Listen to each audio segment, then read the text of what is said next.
Salut tout le monde, c'est Simon, je vous retrouve pour une vidéo. On va partir sur la Ligue 1, le championnat français. Un petit récapitulatif du week-end dernier. On attaque pour les pronostics pour ce week-end. Ce week-end, il y aura que 6 matchs, parce qu'il y a pas mal de matchs qui ont été repoussés du fait des compétitions européennes. Apparemment, tout le monde joue tous les 3 jours, sauf en France. Apparemment que les équipes ont besoin de plus de repos. Et pourtant, sur la scène européenne, on a encore bien vu hier soir, elles sont tout autant ridicules. Donc, je vois pas trop l'intérêt de repousser des matchs pour ça. Mais bon, surtout qu'une équipe comme le PSG qui a 30 joueurs à disposition, je pense que l'équipe B du PSG, elle est au-dessus de pas mal d'équipes de Ligue 1. Je comprends pas trop ça. L'OM, pareil. L'OM, même s'ils ont peu de joueurs, etc., je pense que la Ligue 1, ça me limite plus important que la compétition européenne. Donc au final, il n'y a pas vraiment d'intérêt à ça. Mais bon, c'est comme ça. Le week-end dernier, ça fait un petit moment que la Ligue 1 c'était pas mal. Et là, le week-end dernier, c'était une catastrophe, hein. De toute façon, il y a eu 5 buts en 9 matchs, hein, donc une catastrophe, une catastrophe. Ouais, j'abuse un petit peu. Il y a eu 3 matchs avec des buts. L'OM, bien évidemment, grâce à leur défense passoire. Brest, c'est un peu une surprise quand même pour moi. Je trouve qu'il y a eu 7 buts dans ce match-là, parce que Metz, même si Metz se prend beaucoup de buts, en général, ils ont du mal à en marquer. Réussir à en mettre 3 sur une défense comme celle de Brest, c'est quand même une grosse surprise. Et Nantes-Lyon, mais ça c'était un peu plus prévisible. Du coup, niveau douille, il y a eu Lens. Pour moi, c'est la plus grosse douille du week-end dernier. Encore une contre-performance des Lensois, encore une composition d'équipe navrante. Encore une fois, les joueurs qui jouent au ballon sont sur le banc. Je comprends toujours pas le coach, hein, mine de rien. Même s'ils ont fait une grosse saison l'an passé, moi je trouve que les Fulgini, les Thomasson, ils sont bien meilleurs que les joueurs qui sont sur le terrain, hein, du côté lensois. Donc je comprends pas comment on peut ne pas les mettre titulaires sur ce type de match contre une équipe qui forcément allait venir et mettre un bus. C'était déjà couru d'avance. Donc là, pour moi, c'était la plus grosse douille du week-end. Paris-Clermont, franchement, vu la composition d'équipe, c'est pas du tout une douille. Clairement pas. Là, il a mis vraiment même des gamins, des gars qui ont été inconnus au bataillon. Euh, mais moi, après, j'étais parti sur Gonzalo Ramos marqué un but, je l'avais partagé en but public. Donc ça s'est passé, donc c'est très bien au final, hein, sur ce match-là. Toulouse-Strasbourg 0-0, bon, au final le nul il a rangé les deux équipes, donc pourquoi pas, hein. Et Reims-Nice, bon ben, Nice ils ont encore fait une niçoise. Il y a eu qui? Je crois que c'est Boga qui loupe un but tout fait, incroyable, qu'ils la mettent pas dedans. Montpellier-Lorient qui a pas réussi à marquer contre Montpellier, mais franchement ils ont eu d'énormes opportunités, ils auraient même pu avoir un penalty. Donc c'est un peu à court, enfin contre le cours du jeu. Monaco-Rennes, au final je l'ai pas regardé. J'ai eu bien raison, apparemment j'ai essayé de regarder le résumé, c'est pas passé grand chose dans ce match-là, hormis qu'il y ait eu des rouges de chaque côté, sinon en soi c'était un peu un match qui avait l'air d'être un peu une purge. Donc voilà. Nantes-Lyon, encore une fois, l'arbitrage en faveur des Lyonnais, mais ça on va pas revenir dessus. De toute façon, on est coutumier du fait, c'est le cas quasiment tous les matchs. Donc bon, c'est même plus désolant, maintenant il faut faire avec.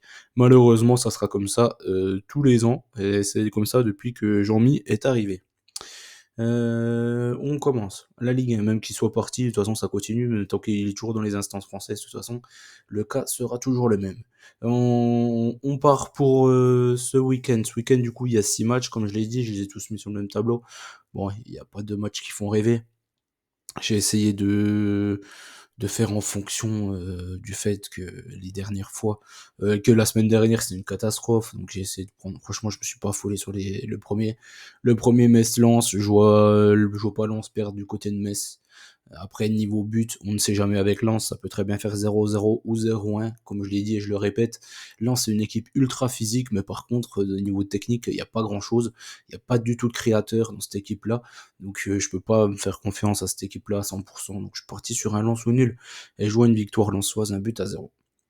Strasbourg contre Reims maintenant. Bon, c'est les deux équipes qui ont fait 0-0 le week-end passé. Je vais partir sur le fait que ça ne va pas être le cas ce coup-ci. J'ai mis un petit avantage Reims dans la confrontation. Je trouve que Reims, ils ont des meilleurs joueurs que Strasbourg. Après, Strasbourg à la Méno, c'est toujours compliqué. Mais en tout cas, Strasbourg à la Méno, en général, ils mettent pas un but. Et encore moins contre Reims. J'ai du mal à l'imaginer. Donc, je vois pas encore un 0-0 ce week-end pour ces deux équipes. Rennes contre Toulouse. Rennes qui reste sur pas mal de contre-performances. Mais Toulouse, voilà, là, ils ont quasiment assuré leur maintien. Il va leur manquer peu de choses.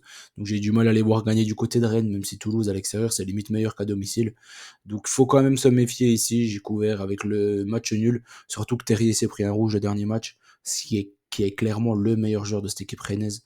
Donc faudra quand même se méfier du nul entre ces deux équipes-là. Le Havre contre Nantes ensuite. Nantes, c'est pareil, eux, à domicile, ils arrivent à rien. Et à l'extérieur, ils sont plutôt pas mal. Le Havre, je les trouve pas bons, hein. Moi, franchement, hein, ça fait un petit moment que ça ne va plus du tout. Donc là, j'ai mis un avantage pour le FCNA ici. Et je vois Nantes aller gagner du côté du Havre. Clermont contre Montpellier, bon bah là c'est pareil, c'est un peu chaud, c'est un peu chaud. Je peux pas prendre l'over 1,5, la cote est beaucoup trop faible, donc j'ai pris un over 2 ici, comme ça on sera seulement remboursé s'il y a un match nul, mais s'il y a 2 buts pardon, mais ça me m'étonnerait pas qu'il y ait plus de buts que ça, et je vois un petit avantage montpelliérain du fait que les Clermontois, même s'ils ont montré de bonnes choses contre Paris, Paris c'était vraiment une équipe très très faible qui était alignée le week-end passé, et Montpellier, mine de rien, ils ont quand même de bons joueurs. Moi, je trouve j'aime beaucoup bien. J'aime beaucoup les joueurs offensifs de Montpellier, même si j'ai un peu plus de mal avec les joueurs défensifs. Donc, je pars sur un over ici au cas où Clermont fasse une nouvelle surprise à la maison. On termine par Lyon-Brest. Bon, là, c'est pareil. Comme je l'ai dit, Brest, le dernier match, ils ont quand même pris 3 buts contre, euh, contre Metz, donc c'est quand même une énorme surprise. La fois d'avant, leur dernier déplacement, c'était à Lorient, ils étaient allés gagner 1-0, mais c'était un énorme hold-up. Lorient avait eu énormément d'occasions, donc ici, je pense que Lyon aura pas mal d'occasions, mais Lyon, c'est pareil, défensivement, ils ont pas de bons défenseurs, encore et toujours. Donc ici, je suis parti une nouvelle fois sur un over 1,5, et j'ai pris un avantage Brest, mais après, encore une fois, je pense que Lyon est tout à fait capable de gagner à domicile contre Brest. Je préfère partir sur le nombre de buts que sur le résultat ici. Bon voilà, j'en ai fait le tour des 6 matchs, j'espère que la vidéo vous a plu, n'oubliez pas les petits likes bien évidemment, je vous retrouve pour tout le reste, on va tout enchaîner aujourd'hui, les 5 grands championnats, et je pense que même la LDC et tout pour la semaine prochaine, la Ligue Europa et tout, je les ferai demain. Donc je vous souhaite bonne chance à tous, bon week-end, et on se dit à très vite. Allez, ciao tout le monde.